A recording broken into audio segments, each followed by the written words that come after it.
Hello there, everybody. I sure hope you're enjoying your day because I am. It's cooler than it has been. It's refreshing.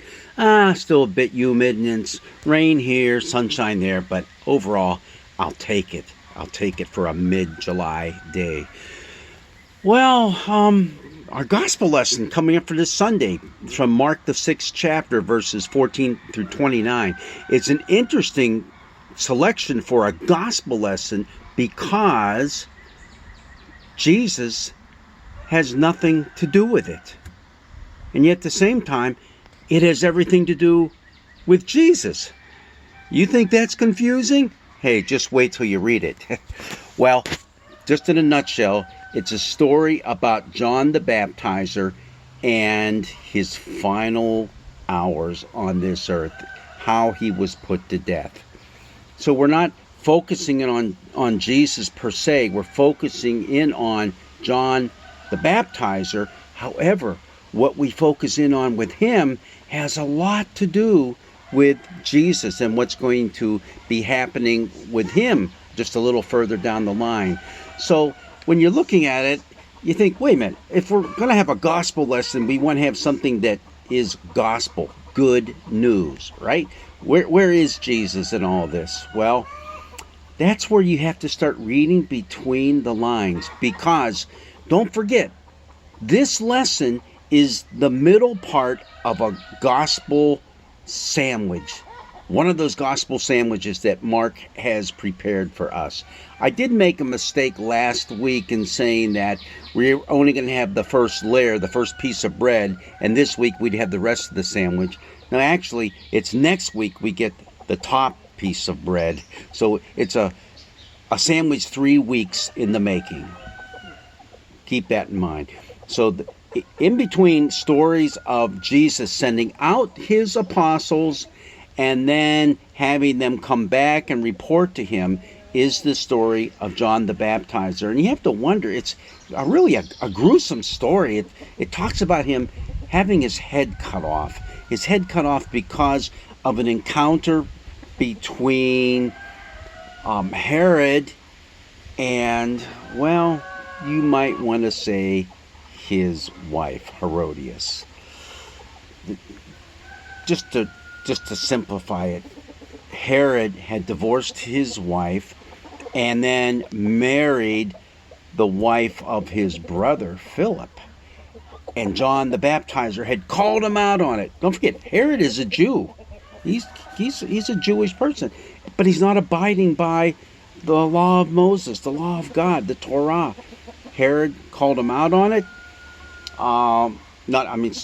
John called Herod out on it. Herod kind of knew that John was right, but Herodias, she hated John the Baptizer because of it, and she wanted him killed.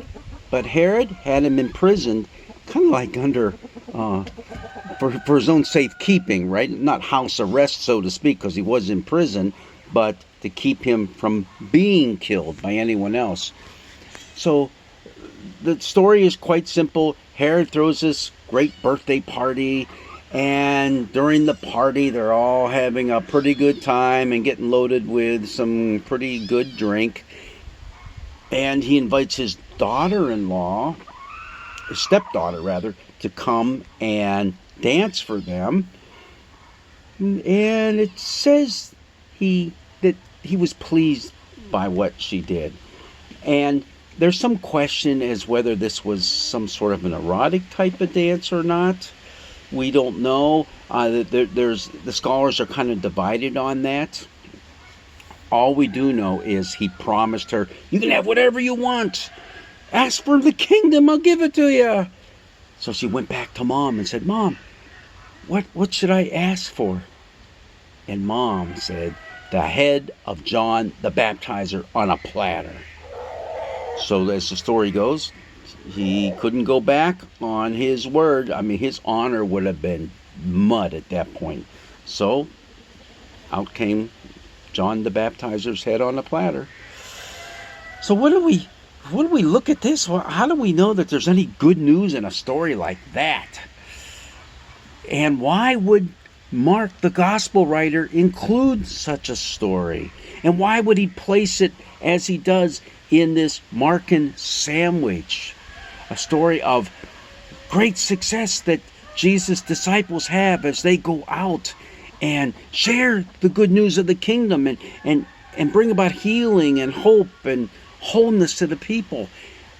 Why put such a awful, horrible story like this in between? Those are the questions we need to ask ourselves. And that's why we need to take a good, close look at Herod and his actions toward the good news that he heard coming from John the Baptizer. Remember, John the Baptizer is the one who pointed the way to Jesus. Jesus who then pointed the way to the Father. So we haven't heard about John the Baptizer. All we heard earlier in the Gospel of Mark was he was arrested. Now we hear how he dies. But we also hear how Herod responds to John. And it's kind of interesting because we see Herod really liking John and what he does, but then we see Herod committing a terrible, terrible act. He doesn't live out the good news that he hears coming from John. So it makes us question, are we living out the good news that we hear from Jesus? Do we hear good news coming from those disciples and live that out and live into it? Do we hear good news coming from our pastors, from our fellow Christians that live around us when they share their life and their story and their testimonies? Do we hear all that and think to ourselves, oh, that's pretty awesome, but that's as far as it goes? It doesn't become part of our lives as well? Oh, those are things to think about. And those are things that I'm going to talk about this coming Sunday in my sermon as well. That even though this doesn't seem to be a gospel story, it is truly full of the gospel. It's the gospel challenge story.